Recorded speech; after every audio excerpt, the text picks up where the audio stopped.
தொடர்ச்சியாக பெரியார் அவர்கள் மீது அவதூறான கருத்துக்களை சீமான் அவர்கள் சொல்வதை பார்க்க முடிகிறது. அவருக்கு எதிராக வீட்டிற்கே நேரடியாக சென்று விளக்கம் கேட்கும் போதும் கூட அவர் வீட்டில் இல்லை, புதுச்சேரிக்கு சென்றிருந்தார். அந்த புதுச்சேரி பிரஸ் மீட்லயுமே அவர் தவறுக்காக வருந்துவதாக தெரியவில்லை. செருப்பு வீசுவதா இருந்தா 7ஆம் நம்பர் வீசுங்க, 8ஆம் நம்பர் வீசுங்க என்று சொல்வதும், முட்டைன்னா ஆம்லேட் போட்டு வீசணும்னு சொல்லிட்டும் முன்னுக்கு பின் முரணான கருத்துக்களை சொல்வதை பார்க்க முடிகிறது. கடைசி வரைக்கும் ஆதாரத்தையும் கொடுக்கவே இல்லை. இந்த சூழ்நிலையில நீங்க மதுரையில சீமானவர்கள் மீது குண்டர் சட்டம் வழக்கில் கைது செய்ய வேண்டும் என்ற ஒரு புகாரை காவல் நிலையத்துல கொடுத்திருக்கிறீங்க. பல்வேறு பிரிவுகளிலும் அவர் வழக்கு பதிவு செய்யணும்னு சொல்லியிருக்கிறீங்க. என்னென்ன பிரிவுகள் எல்லாம் சீமான் மீது புகார் நீங்க சொல்லிக்கிறீங்க, கொஞ்சம் விளக்கமா. நேற்று மதுரை அண்ணாநகர் காவல் நிலையத்தில் நான் அளித்த புகாரோட சாரம் என்ன அப்படின்னா சீமான் என்ற நபர் பேசுற அந்த வீடியோவை பார்த்தா தந்தை பெரியார் ஒருபோதும் பேசாத எழுதாத ஒரு செய்தியை அவதூறாக ஒரு சமூக பதட்டத்தை, வன்முறையை, கலவரத்தை உருவாக்கும் நோக்கத்தில் பேசி அவர் தமிழ்நாட்டின் ஒரு அமைதியை சீர்குலைக்க முயற்சிக்கிறார் அப்படின்றதான் நான் கொடுத்த கம்ப்ளைண்டோட சாரம். சீமான் பேசியது நேரடியாக புதிய தண்டனை சட்டமான பாரதிய நியாய சங்கீதா இந்த சட்டத்தின் கீழ் குறிப்பாக பிரிவுகள் 192, 196, 352, 353 இந்த பிரிவுகளின் கீழ் நேரடியான குற்றம். அதாவது இல்லாத ஒரு செய்தியை பேசி சமூக பதட்டத்தை உருவாக்குவது அப்படின்றது அதுல ஒரு அஃபென்ஸ். ரெண்டாவது, இரு பிரிவினருக்கிடையே மோதலை உண்டாக்கும் வகையில் பேசுவது. இங்க தமிழ்நாட்டில் பெரியார் ஆதரவாளர் இருக்கிறாங்க, பெரியார் எதிர்ப்பாளர் இருக்கிறாங்க. ரெண்டு பேருக்கும் மோதலை உண்டாக்கும் வகையில் பேசுறது. மூன்றாவது விஷயம், பெரியார என்ன அடிப்படையில எதுக்குறார் சீமான் அப்படின்னா, அவர் வீட்டுல கன்னட மொழி பேசுறவங்க, அவர் தமிழர் கிடையாது என்று பிறப்பின் அடிப்படையிலே, வாழ்விட அடிப்படையிலே பிரிவினை ஏற்படுத்துறது. இங்கு உள்ள தெலுங்கு பேசும் மக்களை, கன்னடம் பேசும் மக்களை எல்லாம் அவர்கள்லாம் அந்நியர்கள் சொல்லி, இங்கு தமிழ் சாதி மற்ற சாதின்னு சொல்லி இரு பிரிவினருக்கிடையே மோதலை உருவாக்குவது. இதெல்லாம் சீமான் அவர்கள் செய்திருக்கிறார் என்ற அடிப்படையில் தான் அவர் செய்ததை தொடர்ந்து தமிழ்நாட்டில் பல்வேறு இடங்களிலே சமூக பதட்டம் உருவாகி இருக்கிறது. அவர் வீட்டு முன்னாடி போராட்டம் நடந்திருக்கு, பாண்டிச்சேரியில போராட்டம் நடந்திருக்கு, அதுல தகராறுலாம் ஆயிருக்குது. தமிழ்நாடு முழுக்க பல இடங்களில் போராட்டம், ஆர்ப்பாட்டம் நடந்திருக்குது. அவர் பேச்சுக்கான தொடர்ச்சியாக ஒரு பதட்ட சூழ்நிலை உருவாகி இருக்கிறது. பல்வேறு அரசியல் கட்சிகள் அதை பேசியிருக்கிறாங்க. தமிழ்நாடு முழுவதும் புகார் கொடுக்கப்பட்டு இருக்கிறது. அப்ப அவர் பேசியதின் விளைவும் நடந்துருச்சு என்ற சூழ்நிலையில அவர் மீது இந்த புதிய தண்டனை சட்டத்தின் கீழ் நடவடிக்கை எடுக்க வேண்டும் என்பது எங்களது ஒரு கோரிக்கை. இரண்டாவது கோரிக்கை தொடர்ச்சியாக, இப்போ முதல் தடவையா சீமான் இப்படி பேசல, தொடர்ச்சியாக சில ஆண்டுகளாவே அவர் ஒரு பிரச்சனையை உண்டாக்குறது என்ற கோணத்திலே பேசிக்கிட்டே வராரு. தன்னுடைய கொள்கை என்ன, தான் தமிழ்நாட்டுக்கு என்ன செய்ய போறோம் என்பதை அவர் எப்போதும் பேசுறது கிடையாது. என்னைக்காவது சீமான் அப்படி பேசியிருக்காரா சொல்லுங்க? ஆனா பேசாம இது போல எதிர்மறை விமர்சனங்களை, பொய்யை, அவதூறை பேசுறது, அந்த முறையிலே ஒரு அரசியல் செய்யறது அப்படின்றது தமிழ் சமூகத்தை தவறா வழிநடத்துறது என்ற அடிப்படையில அவரை குண்டர் சட்டத்தில் கைது செய்து அவர் மீது நடவடிக்கை எடுக்கணும்ன்ற கோரிக்கையும் வைத்து நாங்கள் புகார் அளித்திருக்கிறோம். இன்னைக்கு தமிழ்நாட்டின் பல்வேறு இடங்கள்ல எஃப்ஐஆர் போட்டிருக்காங்க. இன்னைக்கு இங்கேயும் எஃப்ஐஆர் போட்டுருவோம்னு சொல்லியிருக்கிறாங்க. போட்டு அவர் மீது நடவடிக்கை எடுக்க வேண்டும் என்பதுதான் எங்களது கோரிக்கை. இப்ப சீமான் அவர்கள் தொடர்ச்சியாக பெரியாரை நேரடியாக குற்றம் சாட்டுவதை காட்டிலும் சில தலைவர்களை ஒப்பிட்டு அவர் குற்றம் சாட்டுவதை பார்க்க முடியுது. குறிப்பாக பாத்தீங்கன்னா வள்ளலாரை வள்ளலார் செய்யாதையா பெரியார் செய்து விட்டார், வஉசி செய்யாதையா பெரியார் செய்து விட்டார், மறைமலை அடிகள் செய்யாதையா பெரியார் செய்து விட்டார் அப்படின்னு சொல்லிட்டு இரு தலைவர்களை ஒப்பிட்டு பேசுவதை பார்க்க முடியுது. இந்த தலைவர்கள் தான் நமக்கு பெருசு, பெரியார் ஒன்றும் அவர் பெரியதில்லை அப்படின்னு சொல்வதை பார்க்க முடியுது. இதற்கு உங்களுடைய பதில்? வள்ளலார் அவர் தனது கடைசி காலத்தில் எழுதிய பாடல்களின் தொகுப்பு தான் 6ஆம் திருமுறை. அந்த 6ஆம் திருமுறை பார்ப்பனிய, வைதிக, சனாதன கருத்துக்களுக்கு எதிராக வள்ளலார் எழுதுறார். அதை பலரும் மறைக்கிறார்கள். இப்ப பெரியார் என்ன பண்ணார் தெரியுமா? அந்த கருத்துக்களை எல்லாம், அந்த பாடல்கள் எல்லாம் தொகுத்து அதை பதிப்பிச்சவர் தந்தை பெரியார். வள்ளலாரோட நூலையை பதிப்பிச்சவர் தந்தை பெரியார்.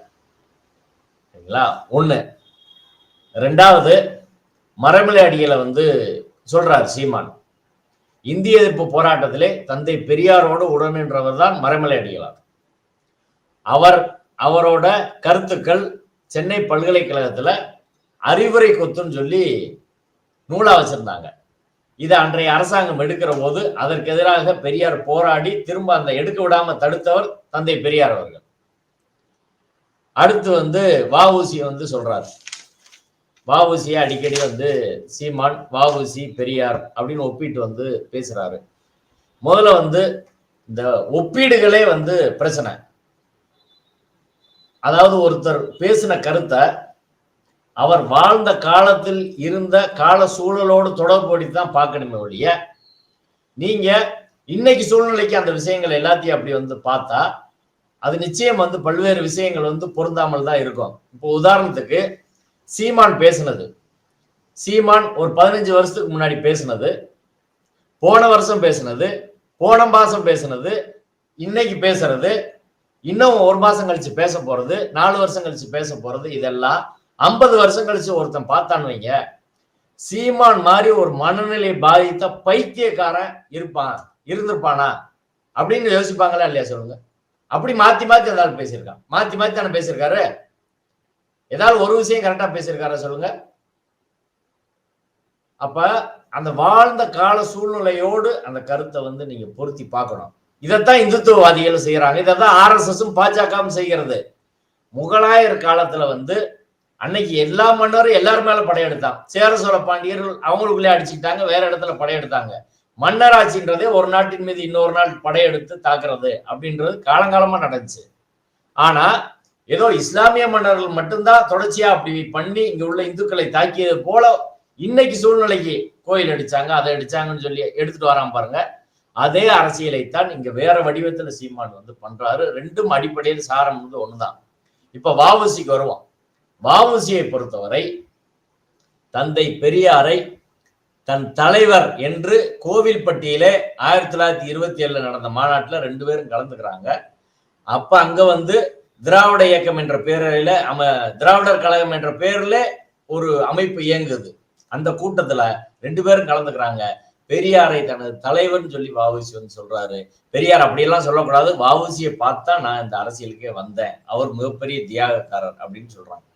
நாகப்பட்டினத்துல பேசுற போது வஉசி என்ன சொல்றாருன்னா, பெரியாரின் படத்தை காலை மாலை இரவுன்னு சொல்லி ஒவ்வொரு வேளையும் நீங்க கும்பிடணும், அந்த அளவுக்கு தமிழ் சமூகத்துக்கு அவர் தொன்றாட்டி இருக்கிறார் அப்படின்னு பேசியிருக்கிறாரு. மூணாவது இந்த சீமான் இன்னைக்கு பேசுறானே பெரியார் என்னென்னமோ, வஉசி அவர்கள் 1906ஆம் ஆண்டு அவர் சுதேசி நேவிகேஷன் கம்பெனி தொடங்கி கப்பல் விடுறதுக்கான முயற்சியை பண்றாரு. அதுக்கு நிதி திரட்டுறாரு, பங்குகள் மாறி விட்டு நிதி திரட்டுறாங்க. பாண்டித்துரை தேவர் அவர்கள் அதுல 2000 பங்குகள் வாங்குறாங்க, இன்னும் பலரும் வாங்குறாங்க. பெரியார் அவர்கள் தன் பங்கிற்காக 5000 ரூபாய் அவர் குடும்ப காசை கொடுக்குறாரு. ஈரோட்டில் உள்ள இஸ்லாமியர்களிடம் வசூல் செய்து 5000 ரூபாய் கொடுக்குறாரு. பெரியாருக்கு தெரிஞ்ச எல்லாத்தையும் தமிழ்நாடு முழுக்க வசூல் செஞ்சு இன்னொரு 25000 ரூபாய் கொடுக்குறாரு. மொத்தம் 35000 ரூபாய் வஉசிக்கு 1906 கொடுத்தவர் பெரியார். 35000 ரூபாயோட மதிப்பு அன்னைக்கு என்ன தெரியுமா? பவுன் 10 ரூபா வித்த காலம் அது. 3500 பவுன் வாங்கலாம் 35000 ரூபாய்க்கு. 3500 பவுனுக்கு இன்னைக்கு பவுன் 60000 ரேட்டு போட்டா 21 கோடி ரூபாய் வருது. இன்றைய மதிப்புக்கு 21 கோடி ரூபாயை பெரியார் அன்னைக்கு வஉசி கொடுத்திருக்கிறாரு. அந்த வஉசியும் பெரியார் இன்னைக்கு நீ இப்படி மாறி மாறி பேசினா அதை ஏத்துக்கிற முடியுமா? இப்ப வஉசியை நீ இழிவுபடுத்துறத நான் சொல்றேன். வஉசி பெரியாரை என் தலைவர்னு சொன்னாரு, பெரியார் தான் மிகப்பெரிய தியாக வீரர்னு சொன்னாரு. வஉசியை இழிவுபடுத்துற, வஉசி வரலாற்றை இழிவுபடுத்துறவன் இந்த சீமான்னு நான் சொல்றேன். அடுத்து அடிக்கடி இவர் சொல்ற ஆளு மாபோசி. மாபோசி என்ன பண்ணாரு? மாபோசி இந்திய எதிர்ப்பு போராட்டத்துல இந்திக்கு ஆதரவா நின்றவர் தான் மாபோசி. இந்திய ஆதரிச்சு பிரச்சாரம் பண்ணவர் தான் மாவோசி. தமிழ் தேசியத்தை மறுத்து இந்திய தேசியத்தை ஆதரிச்சவர் மாபோசி. நீ மாபோசி ஏத்துக்கிறவர், தமிழ் தேசியம் பேசி தனி தமிழ்நாடு கேட்டா பெரியார் நீ மறுப்பியா? உனக்கு தைரியம் இருக்கா? நீ கட்சி தொடர்ந்து இன்னைக்கு வரையும் தனி தமிழ்நாடு தான் தீர்வு அப்படின்னு பேச துணிவு இருக்கா? பேசுவானா சீமான்? தைரியமா பேச சொல்லுங்க பாப்போம். ஆனா பெரியார் பேசினாரு. இந்திய வரைபடத்திலே தமிழ்நாடு நீங்களாக மீதத்தெல்லாம் வந்து எரிச்சாரு. தமிழ்நாடு தமிழருக்குன்னு பேசினார். சாகரும் போது அதான் பேசினாரு. வடவர ஆதிக்கத்தை எதிர்த்தார். நீர் வடக்குல வந்த கட்சி பிஜேபியோட சேர்ந்து நீ பேசுறிய, உனக்கு என்ன யோக்கியதை அருகதை இருக்கு? சரி, விடுதலை புலிகளை அவன் பேசுறான். விடுதலை புலிகள்ல பிரபாரனை வந்து பார்த்துட்டு வந்த பிறகுதான் எனக்கு வந்து இந்த திராவிட கருத்தியல் மேல வந்து மதிப்பு போயிடுச்சு. அதுக்கு பிறகுதான் நான் மாறினேன். பிரபாரனை எந்த வருஷம் பார்த்த? 2008 பார்த்தேன். அதற்கு பிறகு 2008 பார்த்துட்டு 2011 வந்து அவங்க நாம் தமிழர் கட்சி மலர் வெளிவருது. அதுல பெரியார் படம் இருக்கு, அடுத்து அண்ணா படம் இருக்கு. பெரியாரை நாங்க வந்து தலைவரா இல்ல வழிகாட்டியா ஏத்துக்கிறோம் சீமான் பேசின வீடியோ இருக்கு. சரிங்களா? ஒரு வருஷத்துக்கு முன்னாடி 2023 பெரியாருக்கு நினைவஞ்சலிக்கு செய்து பெரியார் படத்துக்கு மாலை போட்டு பெண்ணுரிமைக்காக போராடிய ஒரு பெரியார், சமத்துவ சமுதாயத்துக்காக போராடிய பெரியார்னு சொல்லி சீமான் பேசின வீடியோ இருக்கு. இதெல்லாம் போற போக்குல இல்ல, எல்லாமே ஆதாரங்களோட இருக்கு. நான் என்ன கேட்கிறேன், பிரபாரனை பார்த்துட்டு வந்த 2008 உனக்கு அந்த கருத்து மாறிடுச்சுன்னா 2008 இருந்து அதற்கு பிறகு ஒரு வருஷத்துக்கு முன்னாடி வரையும் நீ பெரியாரைய ஆதரிச்சு பேசின? இப்ப ஏதாவது வந்துட்டு அறிவு நேர்மை இருக்கான்னு பாருங்க. இப்ப பிரபாரன்ட்ட நான் பார்த்து இப்படி பேசினன்றது அடிப்படை பொய். பிரபாகரன் விடுதலை புலிகள் அமைப்புக்கு ஆண்டன் பாலன்சிங்கம் வந்து தத்துவ அறிஞராக தலைவராக இருந்தவர். அவர் போரும் சமாதானம்னு ஒரு நூல் எழுதியிருக்கார். அந்த நூல்ல வந்து அதாவது பெரியார், அண்ணா இந்த திராவிட கருத்தியலை வைத்துதான் நாங்க வந்து அங்க வந்து எங்க தமிழ் தேசியத்தை வளர்த்தோம் அப்படின்னு அவர் வந்து எழுதியிருக்கிறாரு. ரெண்டாவது, பெரியாரின் அடிச்சுவற்றில் நாங்கள் பாதை எடுத்து வந்தோம் அப்படின்னு சொல்லியிருக்கிறாரு. அதை தாண்டி இன்னும் முக்கியமான ஒரு செய்தி, சிங்களர்கள் வந்து இலங்கைக்கு வந்த போது அங்கு சிங்கள மக்கள் கிமு 6 இத்தீவை வந்தடைந்த போது அவர் எழுதின அதே வார்த்தையை சொல்றேன். போரும் சமாதானத்துல ஆண்டன் பாலசிங்கம் எழுதின அதே வார்த்தை, இத்தீவை வந்தடைந்த போது தொன்மை வாய்ந்த திராவிட பிராக்கெட்ல தமிழ் குடியிருப்புகள் இங்க இருக்க கண்டார்கள். இத்தீவின் பூர்வ குடிகளாக திராவிட தமிழர்களை இருந்தார்கள் அப்படின்னு எழுதியிருக்கிறார். திராவிடம் என்ற கருத்தாக்கத்தை, கொள்கையை விடுதலை புலிகள் ஏற்றுக்கொண்டார்கள். அவங்க வந்து ஐநா சபையில விடுதலை புலிகள் பிரதிநிதியா போய் பேசுற போது நாங்கள் திராவிட இனத்தின் பிள்ளைகள் அப்படின்னு போய் அவங்க பேசினாங்க. ஆண்டன் பாலசிங்க எழுதியிருக்கிறாரு. அப்ப நீ விடுதலை புலிகளை விட, பிரபாரனை விட, ஆண்டன் பாலசிங்கனை விட இப்ப கூட அவர் கார்த்திகேசு சிவத்தம்பி ஈழ பேராசிரியர், இலங்கையில் தமிழ் தேசிய உருவாக்கத்தில் திராவிட இயக்கத்தின் பங்கு மிக கணிசமானதுன்னு சொல்லி திராவிட இயக்க கருத்து நிலையில் இன்றைய பொருத்தப்பாடு ஒரு வரலாற்று நோக்குன்ற ஆய்வு நூல்ல அவர் எழுதியிருக்கிறார். அப்ப அத்தனை பேரை பிரபாரனை இழிவுபடுத்துறான், ஆண்டன் பாலசிங்கத்தை இழிவுபடுத்துறான், ஈழத்து ஆராய்ச்சியாளர்லாம் இழிவுபடுத்துறான், புலிகள் அதிகாரப்பூர்வமா அறிவிச்சதை இழிவுபடுத்துறான். மாறி மாறி பொய்யா வந்து பேசக்கூடிய ஒரு நபரை வந்து என்ன சொல்ல முடியும்? அப்ப அடிப்படையில வந்து இன்னும் பல பேரை சொல்றான். பரமசிவத்தை அடிக்கடி வந்து சீமான் குறிப்பிடுறாரு. தோப்பா என்ன சொன்னாரு? பெரியாரை ஒருபோதும் தோற்கடிக்க முடியாது. பெரியார் வந்து அதாவது மானுடகுல விடுதலைக்காக, ஒட்டுமொத்த மனிதகுல விடுதலைக்காக சிந்தித்த மாபெரும் தலைவர். தேர்தல் அரசியல் கணக்குல எல்லாம் நீங்க அவரை வந்து சொல்ல முடியாது அப்படின்னு வந்து தோப்பா சொல்லியிருக்காரு. இதுக்கு சீமான்ட்ட பதில் இருக்கான்னு நான் கேட்கிறேன். தோப்பா பெரியார் அப்படி சொல்லியிருக்கிறாரு, பாரதிதாசன் பெரியார சொல்லியிருக்கிறாரு, வஉசி பெரியார சொல்லியிருக்காரு, மரமலை அடிகளார் பெரியார சொல்லியிருக்காரு. இவன் சொல்றானே திராவிட கருத்தியில தான் நான் எதுக்குறேன்னு, ஆனா அயோத்திதாச பண்டிதரை நாங்க வந்து ஆதரிக்கிறோம் அப்படின்னு பேசுறான். அயோத்திதாசர் பண்டிதர் முத திராவிட மகாஜன சபை அப்படின்னு உருவாக்குனர் அயோத்திதாச பண்டிதர். பெரியார் திராவிட என்ற வார்த்தையை முதல்ல பயன்படுத்தல. சென்சஸ் வரும்போது வெள்ளக்காரன் சென்சஸ் எடுக்கிற போது திராவிடன் நீங்க பதிங்க, ஆதி திராவிடன் பதிங்கன்னு சொன்னவர் அயோத்திதாச பண்டிதர்.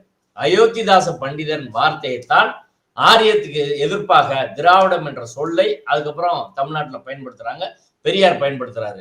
தமிழ்தாய் வாழ்த்துல திராவிடன் இருக்குன்னு நீ சொல்ல மாட்டேறிய, தேசிய கீதத்துல இருக்கு, நீ அதை பாட மாட்டேன் அப்படின்னு சொல்லுவியா? சொன்னா உள்ளதானே போனோம். சொல்லு, தைரியம் இருக்கா சீமானுக்கு?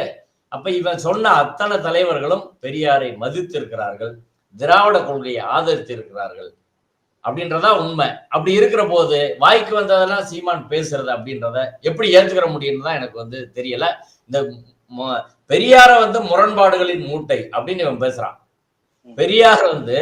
பெரியார் முதல்ல காங்கிரஸ்ல இருந்தாரு, காங்கிரஸ்ல இருந்து வெளியே வந்தாரு, சுயமரியாதை இயக்கம் கண்டாரு, திராவிட இயக்கத்தை உருவாக்குனாரு, திருப்பி காமராஜரை ஆதரித்தார், காங்கிரஸ்ல இருந்து காமராஜரை ஆதரித்தார். ஆனா இப்ப நீங்க இதெல்லாம் பார்த்துட்டு பெரியார் கடைசியில காமராஜர் ஆதரிச்சாரு, அவர் காங்கிரஸ்காரர் தான் சொன்னா அது மாதிரி ஒரு மோசடி ஏதாவது இருக்குமா? அப்படித்தான் இந்த சீமானும் அவங்க கட்சிக்காரனும் பேசிட்டு இருக்கிறாங்க. இது அவர்கள் மட்டுமல்ல, அவர்களுக்கு துணையாக RSS, பாஜக, சங் பரிவார், வலதுசாரி கூட்டமே களத்தில் இறங்கி வந்து சோசியல் மீடியால இன்னைக்கு ஃபுல்லா வந்து பேசிட்டு இருக்கிறாங்க. இதை பேசுவதற்கு இவர்கள் எந்த அருகதையும் கிடையாது. இன்னொன்னு சொல்றான் சீமா, பெரியார் வந்து கொஞ்ச வயசுல இருக்க மணியம்மையை கல்யாணம் பண்ணிட்டாங்க அப்படின்னு. நான் என்ன கேட்கிறேன், உடனே மாதிரி பொம்பளை பொறுக்கியா? இன்னைக்கு வரை அந்த சீமானோட முதல் மனைவி விஜயலட்சுமி அவங்க கிளைம் பண்ணிக்கிட்டே இருக்கிறாங்க. இவன் என்னென்ன பண்ணா அப்படிங்கறத வந்து இன்னைக்கு வரை பேசிட்டு இருக்காங்க. பெரியார் மேல எந்த பெண்ணாவது குற்றச்சாட்டு சொன்னதுன்னா, பெரியார்னு பட்டம் கொடுத்ததே பெண்கள் தான். இவன் வயசு வித்தியாசத்தை பத்தி இவன் பேசுறானே, இவனுக்கு வந்து என்ன வயசு, சீமானுக்கு என்ன வயசு, சீமான் மனைவிக்கு என்ன வயசு, சீமான் மாமியாருக்கு என்ன வயசு, இதுக்கப்புறம் நம்ம பேசலாமா? பதில் சொல்லுவானா? இவனுக்கு மாமியாருக்கும் சீமானுக்கு ஒரே வயசு. மாமியாரை கட்ட வேண்டிய மகளை கட்டியிருக்கான் சொத்துக்காக. இதெல்லாம் பேசினா இது அரசியல் நாகரிகமான்னு சொல்லுங்க. அப்ப என்ன கொள்கையை, பெரியாரின் கொள்கையை வீழ்த்த முடியாதவர்கள் வேற வேற அவதூறை இப்படி வந்து பரப்புறது அப்படின்றதான். அந்த மனுஷன் அன்னைக்கே சொல்லிட்டு போயிட்டாரு, என் கருத்து தான் 100% சரின்னு நான் சொல்லல. என் கருத்தை நீ ஆய்வு பண்ணி பாரு. பெரியார் சொன்னாரு அப்படின்றதுக்காக நீ ஏத்துக்கிற வேண்டியது இல்லை. ஈவே ராமசாமி சொன்னன்றதுக்காக ஏத்துக்கிறாரு. ஆய்வு பண்ணி பாரு, உன் பகுத்தறிவுக்கு பொருந்துனா எடுத்துக்க, இல்லைன்னா தூக்கி போட்டு போடா, தப்புன்னு சொல்றான்னு சொல்லிட்டு போனார் பெரியார். அப்படிப்பட்ட மனிதனை, தமிழ் சமூகத்துக்காக கடைசி வரை உழைத்த ஒரு மனிதனை இவன் பேசுறான். இவன் எத்தனை தடவை ஜெயிலுக்கு போயிருப்பான்? எத்தனை ஜெயிலுக்கு பெரியார் போயிருக்காரு? முதலமைச்சர் வாய்ப்பை எத்தனை தடவை நிராகரிச்சிருக்காரு? காங்கிரஸ்ல இருந்து அவருக்கு எவ்வளவு பதவி கிடைச்சிருக்கும்? எல்லாத்தையும் விட்டுட்டு போனார். ஒரு பெரிய கோடீஸ்வர வீட்டுல பிறந்த பெரியார். அவர் கால் தூசிக்கு வராத நாய் இன்னைக்கு வந்து தெருவில் நின்று இப்படி கத்திக்கிட்டு இருக்கு.